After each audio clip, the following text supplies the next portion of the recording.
ഇതുപോലെ ഫാത്തിഹ കഴിഞ്ഞ് സൂറത്ത് കഴിഞ്ഞ് റുക്കൂയിലേക്ക് പോകുമ്പോഴോ നേരെ കയ്യങ്ങ് അഴിച്ചു വിട്ട് റുക്കൂയിലേക്ക് പോയാൽ മതി. അപ്പോഴും അതാ കയ്യങ്ങ് ഉയർത്തിയിട്ട് റുക്കൂയിലേക്ക് പോകൽ സുന്നത്താണ്. ഇതുപോലെ റുക്കൂ കഴിഞ്ഞാലോ ഇഅ്തിദാലിലേക്ക് എണീറ്റ് നിൽക്കുമ്പോ കൈ ഉയർത്തേണ്ടുന്ന ആവശ്യമില്ല. പക്ഷെ അപ്പോഴും കയ്യങ്ങ് ഉയർത്തേണ്ടുന്നത് സുന്നത്താണ്. ആ കൈ ഉയർത്തുക എന്ന ഒരു ചെറിയ കാര്യം എന്ന് പറഞ്ഞാൽ പ്രതിഫലത്തിൽ അത് വലിയ കാര്യമാണ്.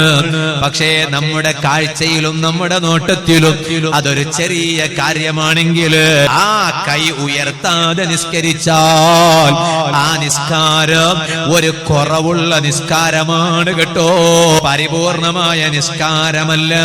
അതേ കാരണമെന്നറിയോ, നിസ്കാരത്തിൽ നിങ്ങൾ ചെയ്യുന്ന ഓരോ സൂചനകൾക്ക് പോലും ഇതിന് പകരം ആഖിറത്തിൽ നിങ്ങൾക്ക് വലിയ പദവിയുണ്ട് കേട്ടോ.